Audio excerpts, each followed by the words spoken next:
For the past half a century, an ancient army of warriors has been quietly conquering the world. Wherever small battalions of China's famous Terracotta Warriors are exhibited, they win over a new legion of fans. For more than 2 millennia, a silent army of clay warriors has stood guard over Qin Shi Huang, the first emperor who united China and dreamed of ruling even after his final breath.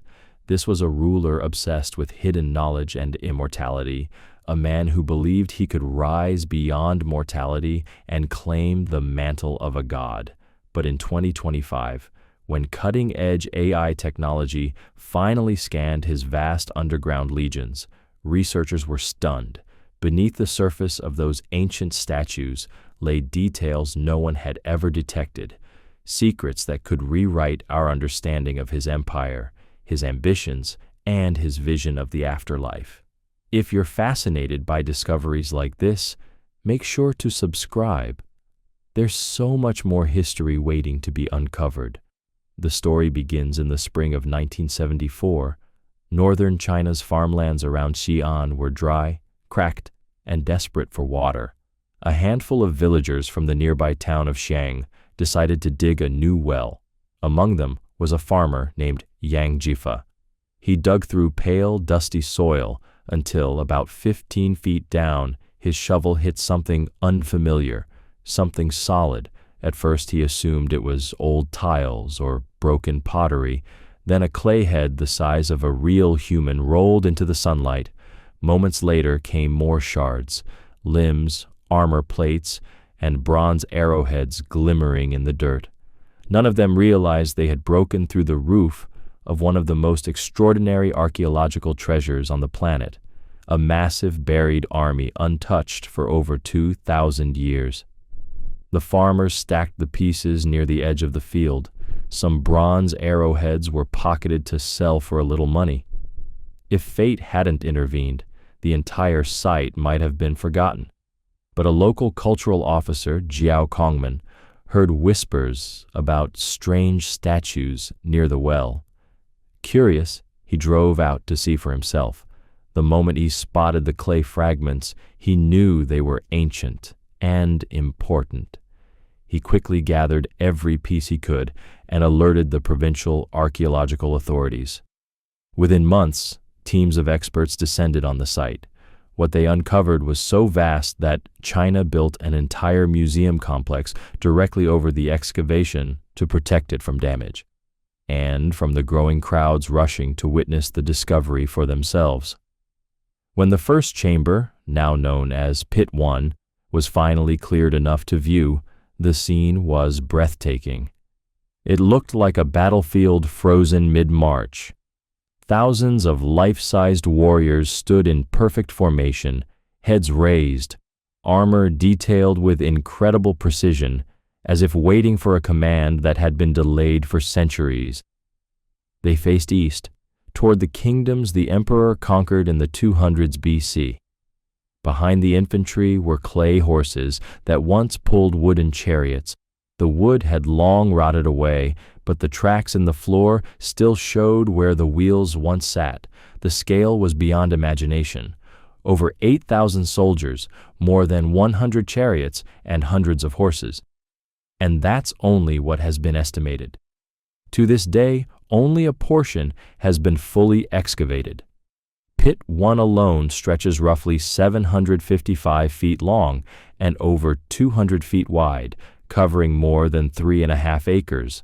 The warriors stand on a platform sunk 16 feet below the original ground level. Picture a giant underground complex, divided into long corridors, separated by thick earthen walls. Archaeologists describe 11 parallel passageways, once covered by enormous wooden beams, reed mats, and layers of clay for waterproofing. Originally, Pit 1 would have felt like a roofed military staging area, an army waiting for battle. At the front, a vanguard of soldiers stood ready to strike. Behind them, rank upon rank of infantry held spears and long weapons. Along the sides, troops turned outward, watching the flanks exactly as a real army would do. If Pit 1 shows the might of the emperor's forces, Pit 2 reveals the brain behind them, a carefully arranged combination of cavalry, infantry, archers, and chariots working together in military precision. Pit 2 revealed that this wasn't just an army of statues, it was a carefully engineered fighting force. Here, archaeologists found coordinated units arranged exactly the way a real battlefield would function. Cavalrymen stood beside their saddled horses, archers were frozen in the moment of pulling their bows, and chariot teams appeared poised to charge straight into war. Current estimates show several hundred soldiers, around 100 horses, and multiple chariots positioned in distinct formations, almost like the wings of a modern military division. Some kneeling archers still carried faint traces of bright paint on their boots and armor when they first emerged from the soil, a reminder that the entire army once stood in full, vibrant color. Pit 3 is much smaller, only about 5,600 square feet, but its importance is enormous. Instead of common soldiers, this chamber holds a small group of high-ranking officers and a 4-horse chariot arranged as if inside a war room. Most scholars now believe this area served as the command headquarters, the place where generals would have directed the massive forces stationed in the neighboring pits. Pit 4, discovered later, held nothing at all. It was unfinished, a construction project abandoned before completion, hinting that the emperor's underground army might have still been in progress when the entire complex was sealed. Interestingly, Pit 3 also shows far less fire damage than the others. Some paint remains shockingly bright, giving us the clearest picture yet of what the Terracotta Army looked like before time stripped away its colors. Even after half a century of excavation, the site continues to astonish.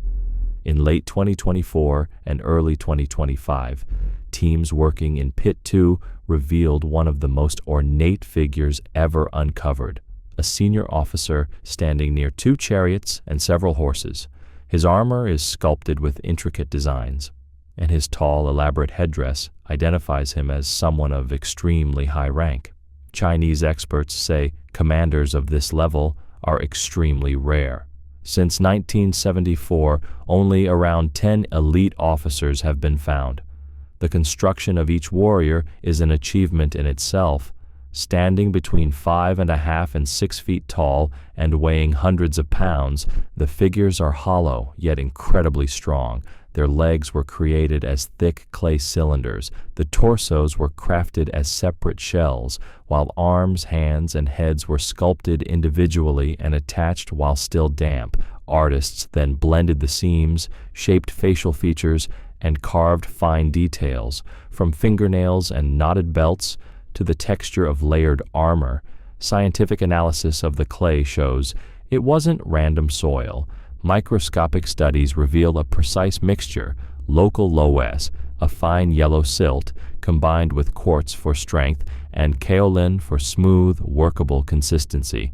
This blend was likely mixed in large state-run workshops and then delivered to specialized teams responsible for shaping and assembling the figures. This wasn't the creation of a single artist. It was an ancient mass production system operating on an industrial scale. You can still see evidence of that system today.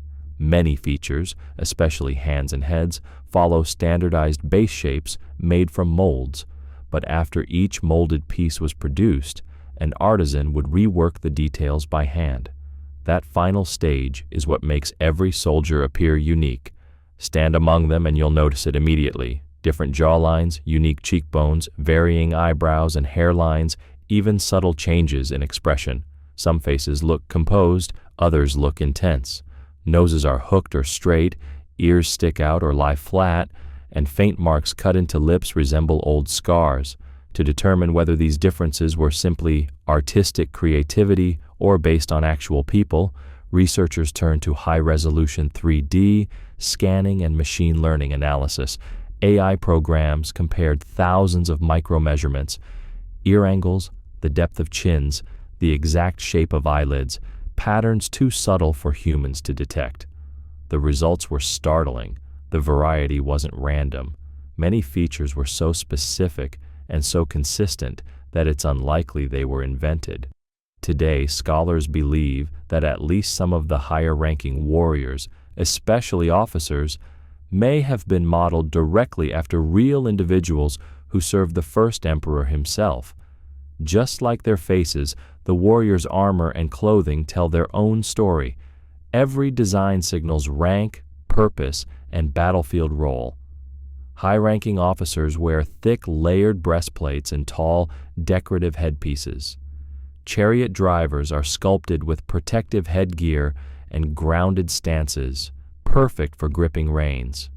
Cavalrymen have shorter, fitted jackets for riding, and the kneeling archers are dressed in the lighter armor that lets them pivot and shoot quickly. Every pose matches a real-world military function. Today we see only muted grays and browns. But that's because time stripped away the original paint. When the first warriors were unearthed in the 1970s, they were shockingly bright. Deep cinnabar reds, intense blues and purples from copper-based pigments, pink cheeks, crisp black hairlines, even tiny painted patterns on their armor laces.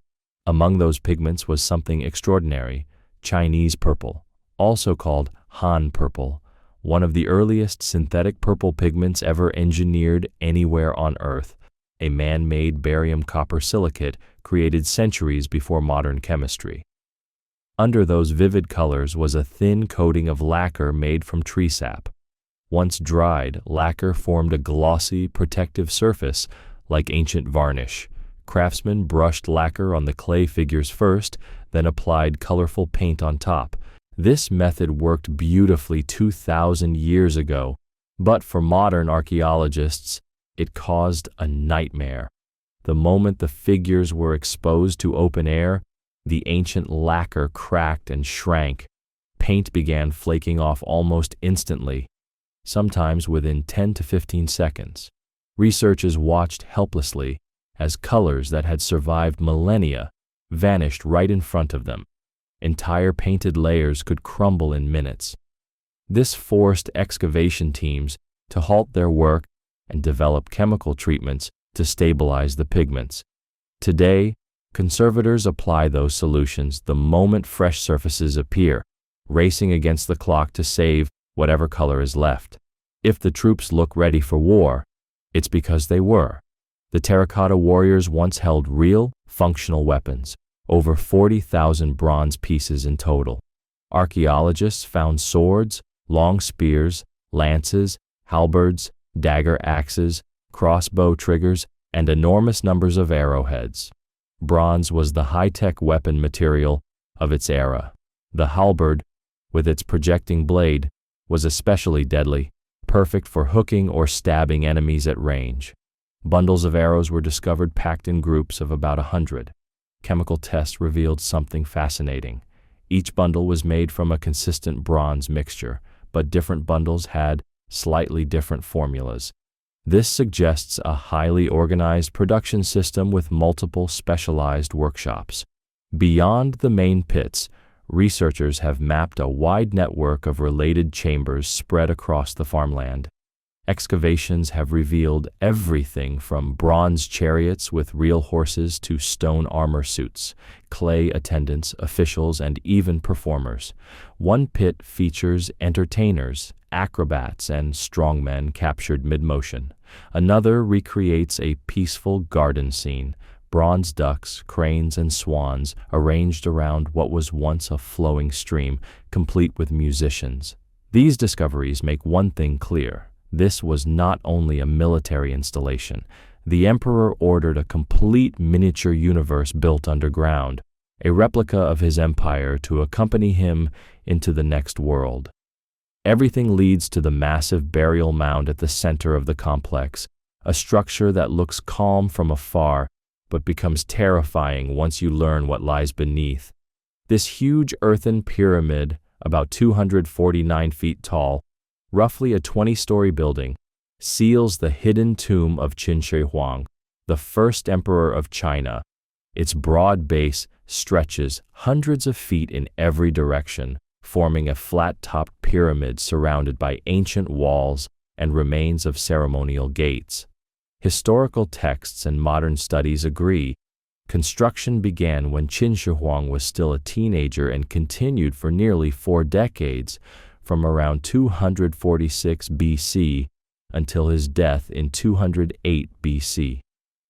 According to records, as many as 700,000 laborers, artisans, and prisoners were forced to dig, carve, haul, and assemble the enormous underground palace and the massive mound above it. Excavations west of the mausoleum have uncovered mass graves believed to belong to the workforce. One pit alone held over 100 skeletons, mostly young men between 15 and 40. Their bones show signs of brutal physical strain. Studies of their skulls and ancient DNA reveal they weren't local. Some came from the north, others from the far south. A few carried features not typically found in the surrounding Shanxi region. Stories passed down through the centuries even claim that once the tomb was finished, workers, and even some palace women, were killed so no one could reveal the secrets of what they built. High-tech scans show that the emperor's tomb isn't a single chamber. It's an entire underground city.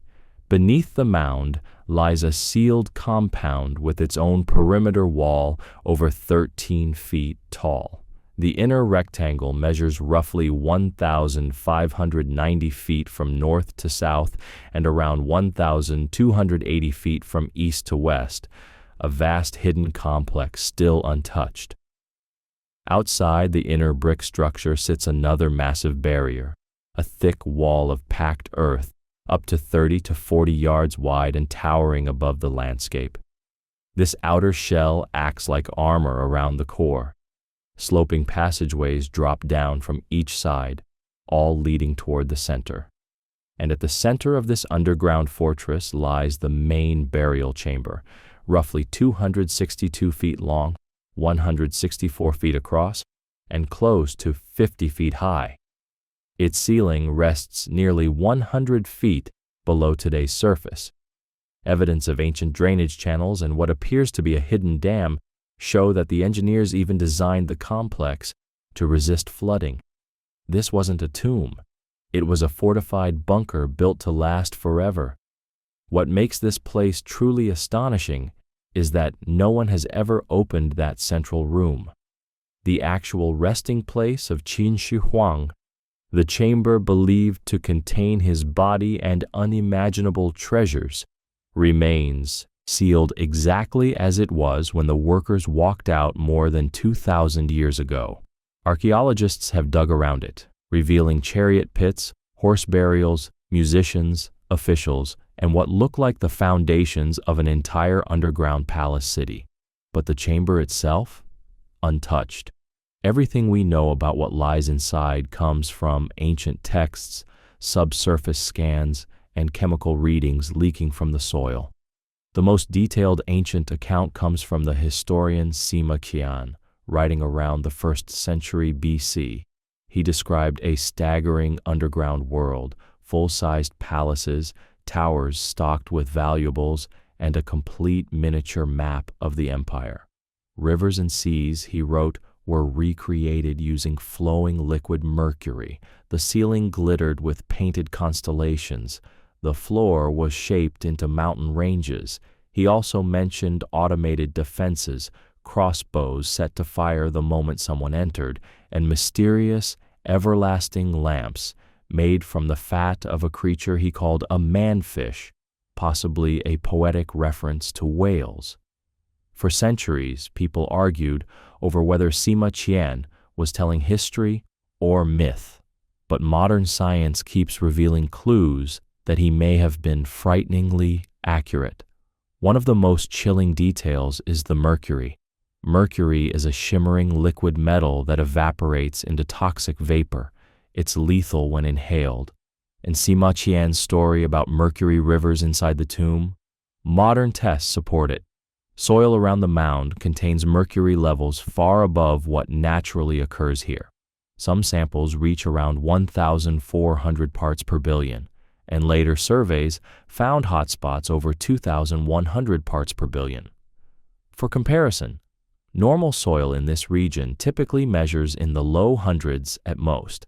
Even more alarming, scientists using laser-based atmospheric sensors measured mercury vapor rising out of the mound, around 27 nanograms per cubic meter, compared to a regional average of 5 to 10.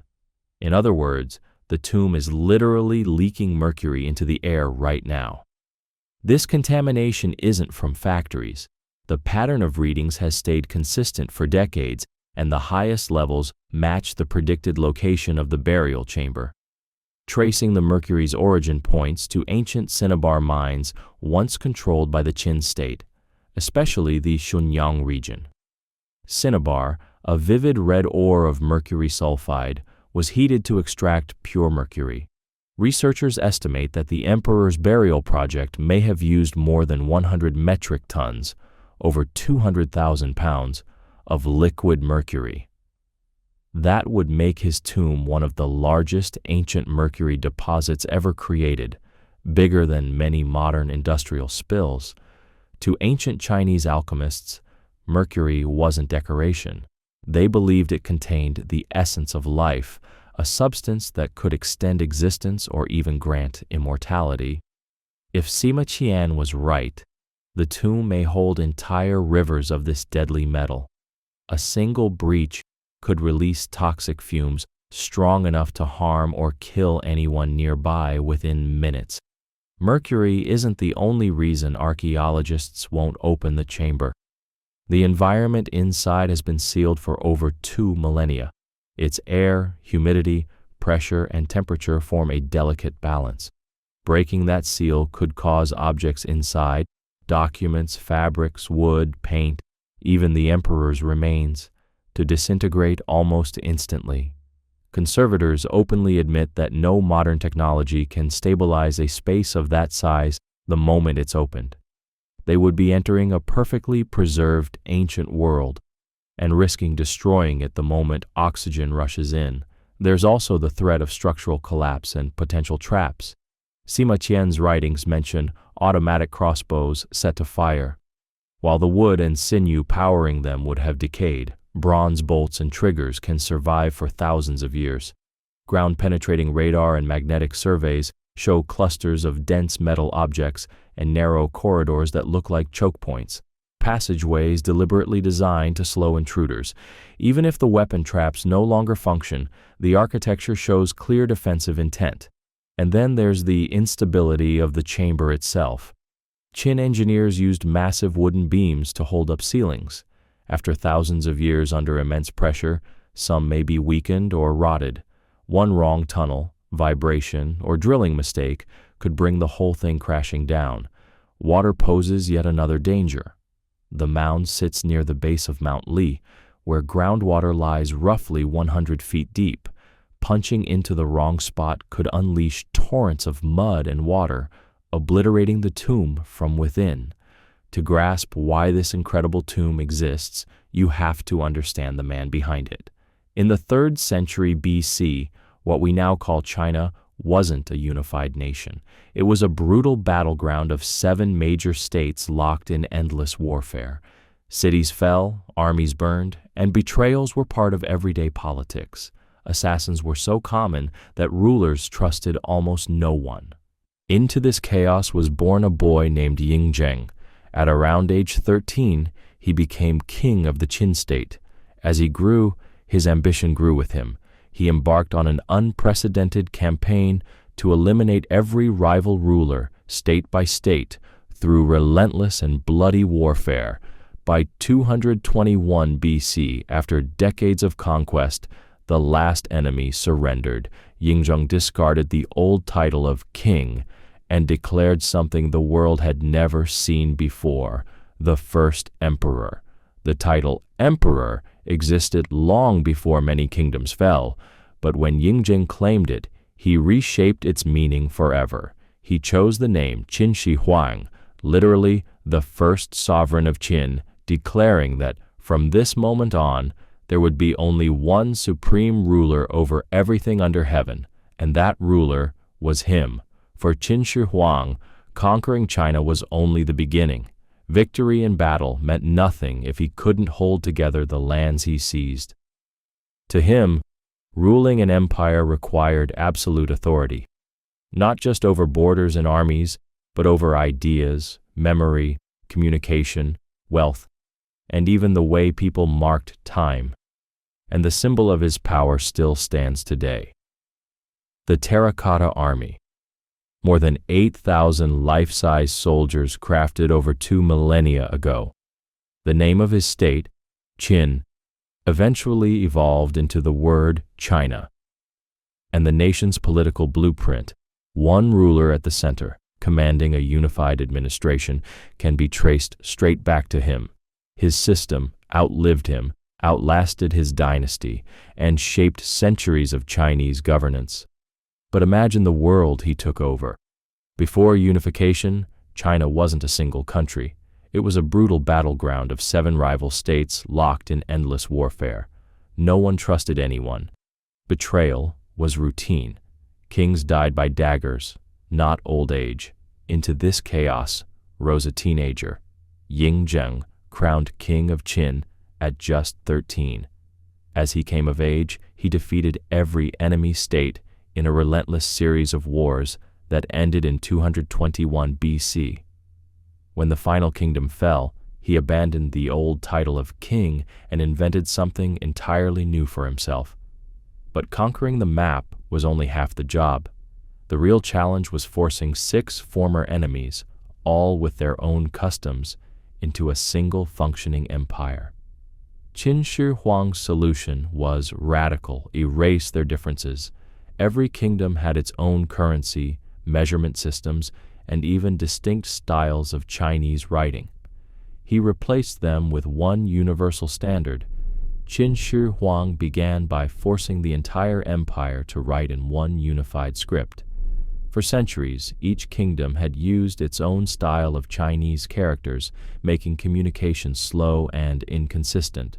By standardizing the written language, he ensured that officials, merchants, scholars, and common people could all read the same documents, follow the same orders, and maintain the same records. He then imposed a single system of weights and measures.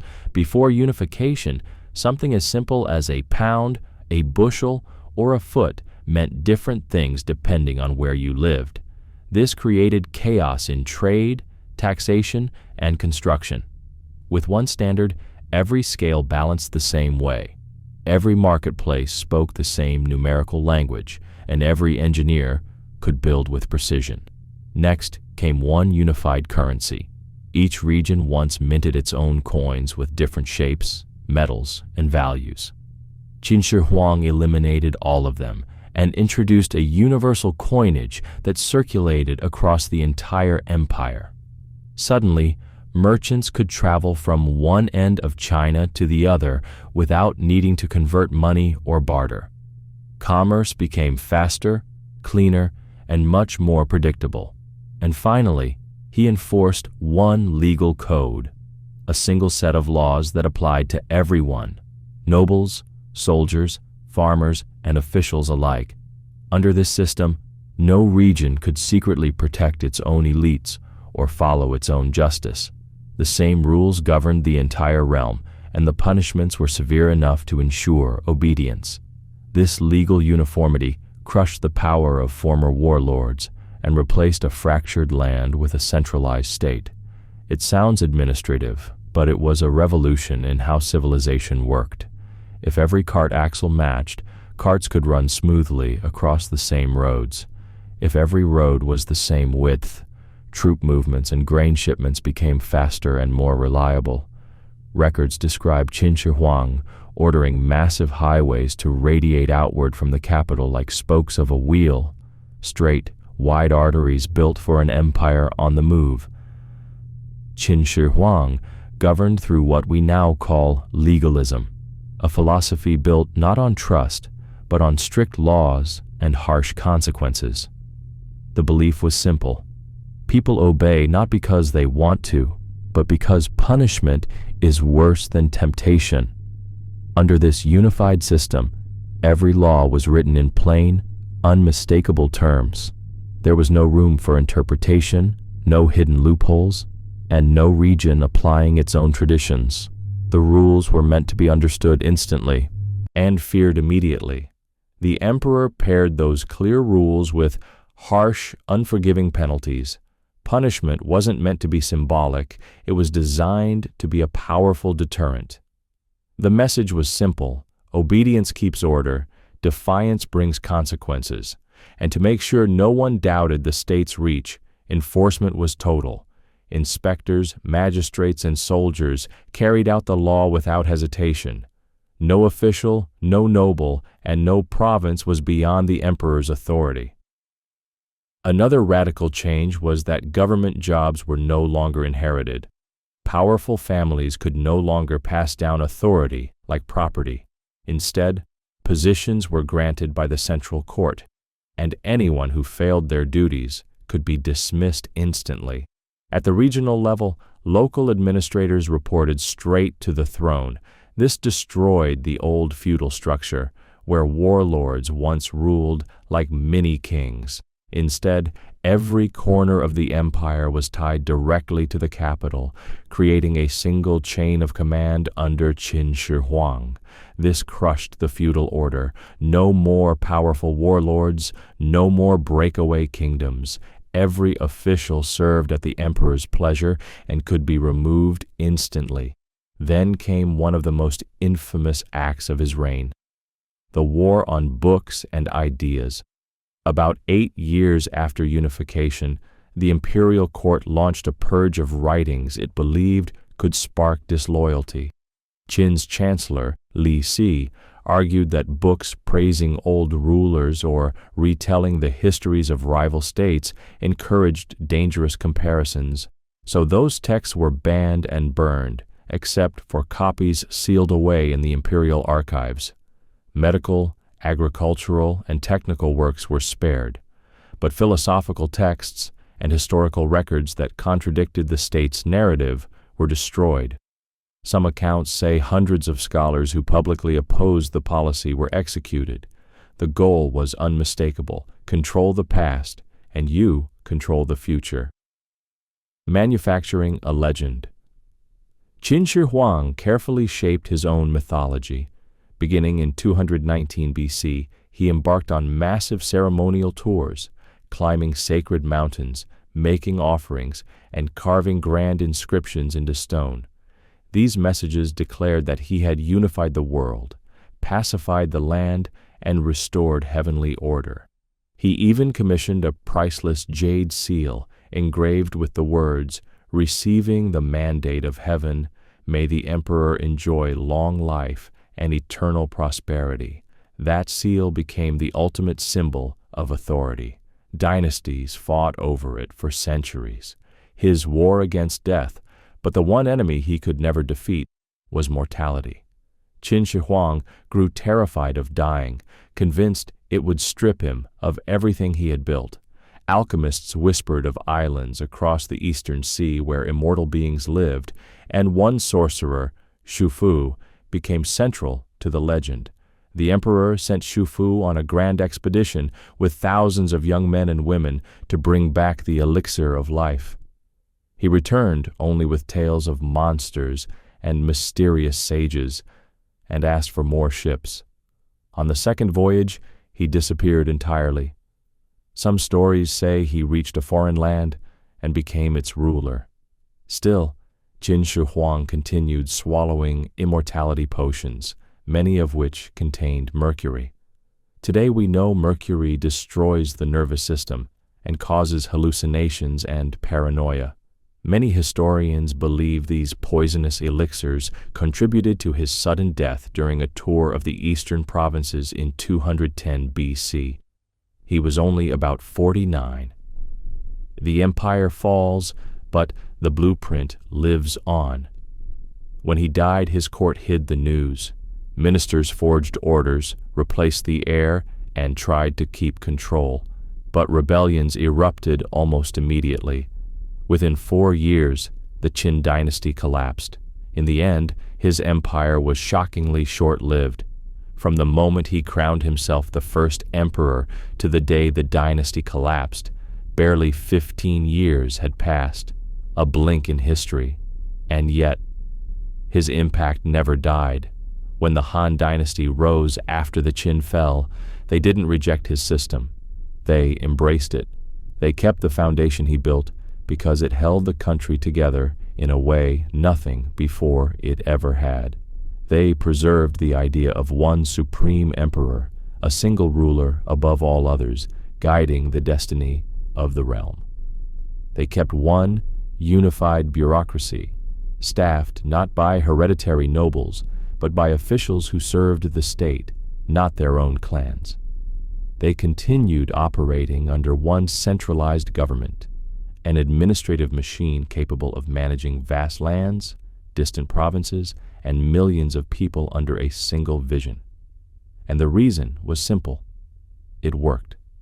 For nearly 2,000 years after Qin Shi Huang, Chinese governance followed the foundation he built, a single throne ruling all under heaven.